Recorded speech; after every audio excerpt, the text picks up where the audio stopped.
बिहार में चुनाव से पहले महागठबंधन में दरार आ गई है। जीतनराम मांझी के बाद अब आरएलएसपी मुखिया उपेंद्र कुशवाहा ने भी महागठबंधन से बाहर निकलने का मूड बना लिया है।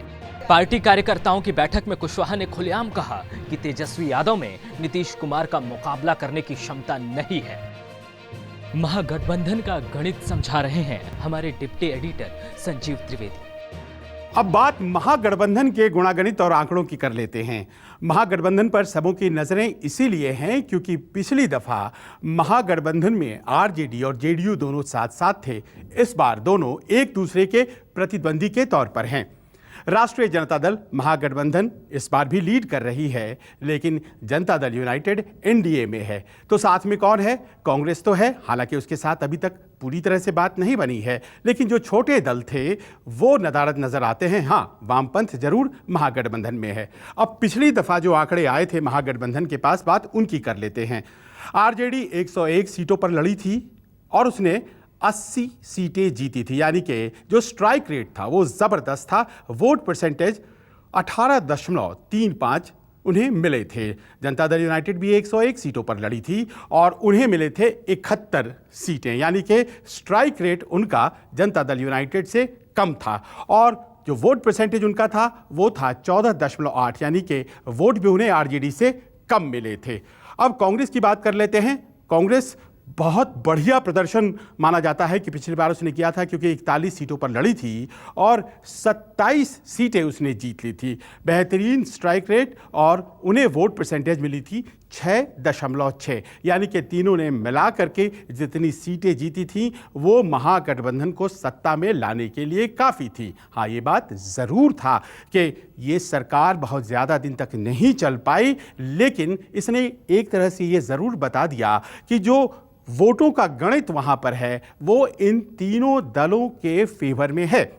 अब इस बार इन तीनों दलों में से एक दल एनडीए के साथ है, तो ऐसे में उस तरफ का गुणागणित क्या होगा, देखने वाली बात ये होगी। उपेंद्र कुशवाहा को अभी तक ये पता नहीं है कि वो किधर हैं, क्योंकि उनकी तरफ से कोई घोषणा की नहीं गई है, तो माने कैसे कि वो कहाँ हैं। उन्हें तेजस्वी यादव मंजूर नहीं है और इसी बात को लेकर महागठबंधन में बताया जा रहा है कि दरार है। तो उपेंद्र कुशवाहा को अभी तय करना है कि वो कहाँ हैं।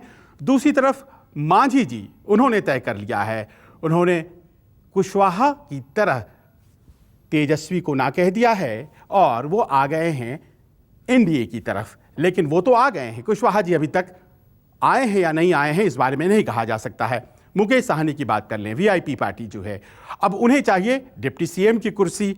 मुकेश साहनी का पदार्पण, उनके दल का पदार्पण अभी तक लोकसभा या विधानसभा में नहीं हो पाया है, लेकिन उन्हें लगता है कि डिप्टी सीएम की कुर्सी उन्हें मिलनी चाहिए और वो घोषित उम्मीदवार होने चाहिए। अब वो किधर से चुनाव लड़ेंगे, लगता तो यही था कि महागठबंधन में हैं, लेकिन वो भी एक दरार की वजह है क्योंकि अभी तक घोषणा नहीं हो पाई है। और कुल मिलाकर ऐसा लगता है कि जो छोटे दल हैं इस बार उनका बहुत कुछ नहीं चलने वाला है। अब उपेंद्र कुशवाहा किस तरफ जाते हैं, क्योंकि उन्हें भी तेजस्वी का नेतृत्व स्वीकार नहीं है, और इसके अलावा वीआईपी किधर जाती है ये भी देखना होगा। और कांग्रेस पार्टी आखिरकार क्या ये बात मान लेती है कि तेजस्वी यादव ही इस बार महागठबंधन के सीएम के उम्मीदवार हैं, देखने वाली बात ये भी होगी।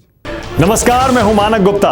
अगर आपको हमारा ये वीडियो पसंद आया हो तो इसे लाइक और शेयर जरूर करें, और हां, हमें सब्सक्राइब और फॉलो करना ना भूलें ताकि आप देश और दुनिया की कोई खबर मिस ना करें।